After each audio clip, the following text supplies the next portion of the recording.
Preciso ir para Keck, Vini? Você me dá essa licença? Eu tô com a pipoca só aqui, ó. Sim, você tá Põe só aqui, pelo Neide. show, é isso? Você tá só pelo show, Vini Moura. Conta mais, Keck. Não esperava isso. E antes disso, Keck, querida, já tem uma enquete no ar, já temos uma enquete no ar aqui do Sem Filtro. Quem sofreu mais com a enchente? Porque é um assunto que o presidente trouxe agora, dizendo, o Inter, de fato, se recuperou bem, o Inter tá muito bem e tal. Quem sofreu mais com a enchente? O Grêmio, o Inter, ou igual para a dupla Grenal. Sempre lembrando, eu preciso dar essa informação, o Grêmio ficou 9 jogos sem a sua arena e o Internacional ficou 3 jogos. Estou falando de Brasileirão, tá, pessoal? Brasileirão. O Inter, 3 jogos sem o Beira-Rio, o Grêmio, 9 jogos sem a arena.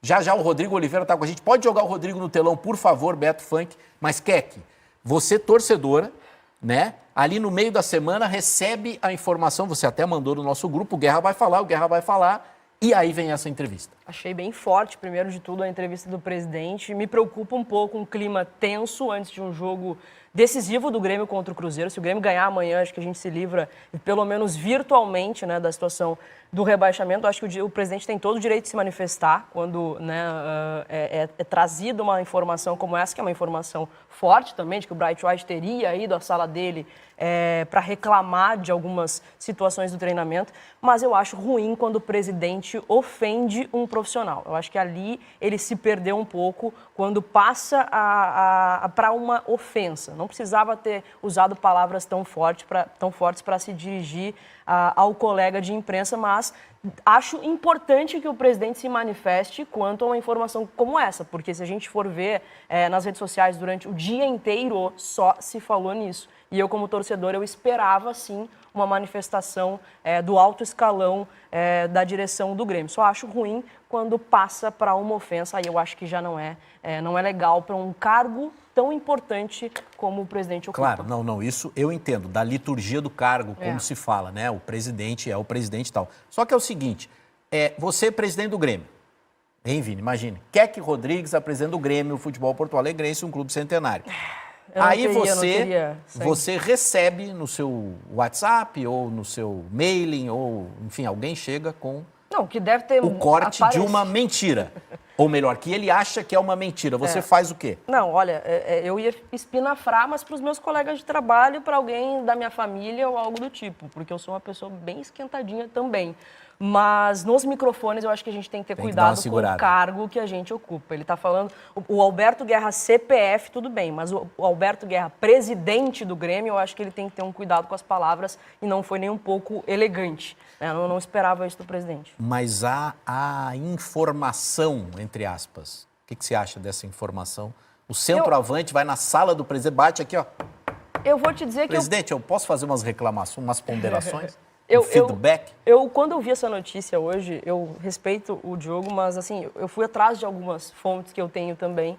E assim, de todos os lados, foi tratado como um negócio absurdo. Tá? De todos os lados, de tudo que eu ouvi hoje, e eu liguei para algumas pessoas hoje à tarde, todos os lados me falou que é uma notícia inverídica, que não procede, que não se imagina, inclusive, a cena do Bright White indo até a sala do presidente para reclamar de alguns treinamentos. E eu fico um pouco também me questionando, porque o Bright White há pouco tempo foi aos microfones na Zona Mista elogiar o Renato. Sim. Disse que o problema não é o Renato, que sim, os jogadores precisam se doar mais e tudo mais. E o Bright White é um cara extremamente educado em todas as entrevistas que dá. Ele fala, não consigo imaginar eu também não consigo imaginar. Tá? E o Vini aqui, vamos lá, o Vini que está aqui de sangue doce e tal. Você consegue imaginar o centroavante lá no... Presidente, é o seguinte, eu tô com uma listinha. Assim, é que claro que dessa forma que a gente desenha, eu acho que não tem como, nenhum clube seria possível, ainda mais Grêmio e Inter, onde a figura do presidente ela é muito ela é tão forte, né? Uma espécie de governador do estado. Aqui é diferente em relação, tu esteve em outros estados. Não, aqui o cara é muito mais importante. Sem dúvida. Exato. Muito mais importante. Muito mais conhecido. Então, ainda mais tratando daqui, eu acho difícil. Eu não acho difícil, mas não tô... E o Guerra falou na entrevista que se fosse 1% de verdade, ele não daria essa entrevista. Então, o que ele quis dizer com isso é que nunca existiu conversa. Porque até ele dizer isso, o que eu pensava? Cara, para mim não soaria absurdo o Bright White, um jogador de nível europeu, chegar na sala do presidente para conversar, não cobrando. Porque tem o tom da cobrança e o tom Sim, da conversa conversa. e cobrança são coisas diferentes. São coisas diferentes. Eu imaginei, cara, não é um absurdo no meu imaginário o Bright White conversar com o presidente do Grêmio. Até porque ele é um jogador que vem com um quilate diferente em relação aos outros. Exato. Mas eu não consigo imaginar assim, no cenário ele assim, ó, tá, e aí? Enfim, essa é a notícia. E, ó, já a gente vai repetir, até porque o repórter, que inclusive foi citado pelo presidente, está aqui com a gente. Vou levantar, atenção, grua de milhões. Vou levantar para receber Rodrigo Oliveira, que está aqui com a gente. Ô, Rodrigo, parece que a notícia persegue você, você persegue a notícia. Você diria o seguinte, você que está sempre dizendo que é um cara comportado, né, Vini? É. Não vai para a noite, não fica pescando paixões. Você diria que está namorando com a notícia ou é casado com ela? Boa noite. Eu tenho uma relação de amor com a notícia desde o dia 22 de fevereiro de 2007, quando eu comecei a trabalhar profissionalmente com jornalismo esportivo. Agora, eu queria pontuar algo importante a respeito dessa entrevista do presidente Alberto Guerra. A gente está se referindo a ela como uma entrevista tensa, uma entrevista explosiva, nitroglicerina pura, como vocês falaram, e com razão em tudo, é verdade, muito por conta do bate-boca que o presidente teve com o colega César Fabres, bate-boca direto, e de forma indireta com o colega Diogo Rossi, que não estava lá. Mas se a gente abstrair o bate-boca, ou seja, se não houvesse esses embates do presidente com esses dois colegas, teria sido uma entrevista apaziguadora. Eu me dei o trabalho de olhar aqui o conteúdo da entrevista do presidente, se a gente excluir os bate-bocas. Ele disse que tem a convicção de que o Grêmio não cai, que o Grêmio já demonstrou ser capaz de fazer bons jogos, garantiu que o técnico Renato Portaluppi é cobrado e garantiu que o ambiente é bom nos bastidores do Grêmio, tanto é que o zagueiro Kahneman topou vir mesmo em tratamento, mesmo sem poder jogar até o ano que vem, veio a Belo Horizonte para reforçar a mobilização do grupo. Foi uma entrevista que na parte do conteúdo, em 70%, foi uma entrevista até num tom apaziguador. O que fugiu à regra foram os termos utilizados pelo presidente na hora de entrar no bate-boca com os dois colegas, tema sobre o qual vocês já debateram e debateram bastante, porque, de fato, o clima começou tenso na chegada do Grêmio aqui a Belo Horizonte por conta desse episódio. Rodrigo, vamos lá então, né? Como diria, inclusive, o prefeito que foi reeleito aqui na cidade de Porto Alegre, avançando, né? Vamos avançar, porque o Grêmio vai jogar amanhã, né? Afora essa confusão hoje ali, que é uma confusão, né? Uma pequena confusão, como disse o Rodrigo. A entrevista tem coisas importantes, presidente dizendo, até anotei aqui, Rodrigo, enquanto você falava, ele tem convicção que o Grêmio não vai cair, e o ambiente é bom, e o Renato recebe cobranças. Então, são 3 informações da boca do presidente. Eu achei que o Rodrigo foi muito bem, Keck, quando ele pontua. Tirando os quiprocós, tirando os bate-bocas, foi uma entrevista esclarecedora. Exatamente, foi sim. O Rodrigo, inclusive, fez a pergunta se o Renato era cobrado. Sim, né? a pergunta é do Rodrigo. Exato, e o presidente também fala que é até difícil, essa altura do campeonato, projetar 2025. Sim. Porque o Grêmio não tem respostas ainda sobre 2024. A gente não sabe que divisão a gente vai disputar o ano que vem, que competição vai ter Sul-Americana, se não vai. Então é difícil projetar 2025. O Rodrigo foi muito bem, inclusive apaziguando um pouquinho também. A entrevista foi genial. Rodrigo, então aquilo que o torcedor quer saber, né? O Grêmio não tem aquela variedade de elenco, aquela coisa para surpreender o Cruzeiro e tal, mas quem você acredita que deve começar a partir da manhã contra o Cruzeiro? Eu vou até avançar em relação à tua pergunta. Eu acho que não vai entrar em campo com base nos treinos fechados e nas informações que eu obtive. Ainda tem uma dúvida na zaga, tá? Entre Pedro Jeromel ou Rodrigo Caio, porque os dois treinaram, mas, pelo que eu apurei, o técnico Renato Portaluppi vai com um time bem ofensivo, com Cristaldo, Aravena, Soteldo e Bright White juntos. Edenilson ficando no banco de reservas. O raciocínio é o seguinte: o Renato vem adotando como estratégia time defensivo fora de casa contra adversários fortes e time mais ofensivo na arena, em especial contra adversários mais fragilizados.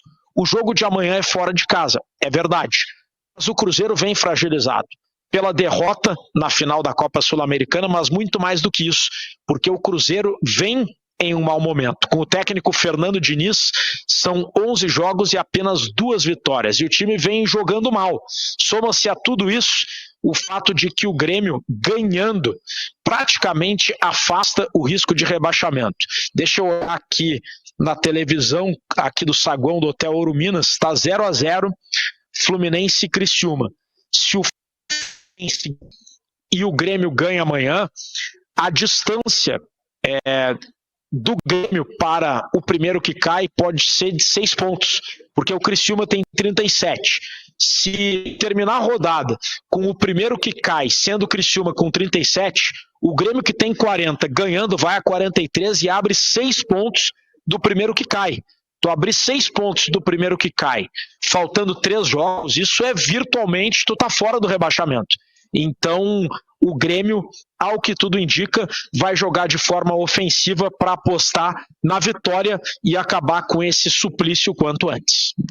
Eu até, Rodrigo, sem ser matemático aqui, sem ser da UFMG, eu até arrisquei antes, né? O Vini até deu aquela arregalada de olho, tipicamente de Vini Moura, quando eu disse assim, Rodrigo, se o Grêmio ganhar o jogo amanhã, ele vai escapar do rebaixamento. E eu digo isso, Vini, Rodrigo e quem está com a gente aqui, porque o pessoal lá de baixo é muito fraco, Vini. Esse pessoal faz muito esforço, para pontuar. Exato. A gente já está com 30 minutos de jogo no Maracanã, o Fluminense não consegue fazer um gol no Criciúma. E até um empate também é bom para o Grêmio, porque eles ficam lá embaixo, não tem uma vitória a mais e tal. E Rodrigo, eu não gosto muito de entrar nessas questões táticas e tal, eu acho assim, pessoalmente, elas são meio chatas e eu sempre gosto de poder ilustrar com alguma imagem uma movimentação tática. Ficar falando é chato, mas isso é um gosto do Marco Aurélio Souza. Só que é o seguinte, Rodrigo, o Grêmio com esses jogadores aqui, Cristaldo, Aravena, Bright White, Soteldo, que devem começar a partida, segundo o que o Rodrigo apurou. O Grêmio consegue marcar pressão, porque o segredo de jogar contra o Cruzeiro ou contra o Fernando Diniz é marcar pressão. Tem intensidade aqui, Rodrigo, tem como ficar lá em cima deles, até porque o Cássio não se dá com a bola, com os pés. Tem como fazer isso, Rodrigo? Eu vou responder essa tua pergunta em 2 partes. Depende de onde a bola estiver. Se a bola estiver com Cássio trocando passe com o zagueiro, com o volante, é tudo que o Grêmio precisa. Pode o Cássio acertar 70 passes. Se ele errar o passe número 71, é gol do Grêmio. O problema é se o Aravena, o Soteldo, o Bright Cristaldo apertarem a saída de bola, não conseguirem roubar a bola e o Cruzeiro do Fernando Diniz chegar à defesa do Grêmio, que não vem num bom momento, né? Então, eu acho que é uma estratégia arriscada e o Renato vai apostar em um risco calculado, entendendo que como a rodada não foi de todo ruim até agora e Fluminense e Criciúma, tô olhando pro lado porque na TV aqui do hotel tá passando o jogo. Eu tô vendo o jogo. Como o Fluminense e Criciúma ou vão se matar um ao outro, ou vão os dois estacionar, imagino que o Grêmio está pensando o seguinte: perder é ruim, é verdade, mas o Grêmio perdendo não está perdido, com o perdão do uso das palavras repetidas, né, das palavras parecidas. Nem tudo está perdido se o Grêmio perder. Agora, se o Grêmio ganha o jogo, o Grêmio afasta o risco de rebaixamento de forma virtual. Então, me parece que o Grêmio está considerando combo.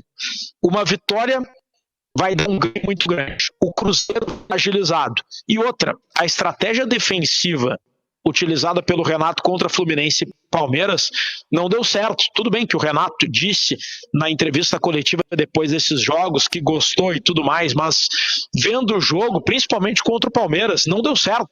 O Grêmio foi uma goleada de 0-1, porque poderia ter tomado muito mais. Então me parece que o Renato muda a estratégia para tentar com um time mais ofensivo obter um resultado positivo contra o Cruzeiro. que ocorreu enquanto vocês debatiam um pouco antes da minha entrada. Eu aqui apostos para entrar com vocês e o time do Juventude passando, a delegação do Juventude passando, à minha direita aqui a alguns metros, o presidente Alberto Guerra, o vice de futebol Antônio Brum, alguns vice-presidentes como Luciano Feldens, Eduardo Magriço, Fábio Floriani assistindo a Fluminense e Criciúma, e à minha esquerda a delegação do Juventude toda embarcando no ônibus rumo ao Horto, porque daqui a pouco tem Atlético Mineiro e Juventude, e esse jogo também interessa ao Grêmio, porque se o Juventude ganha, passa o tricolor.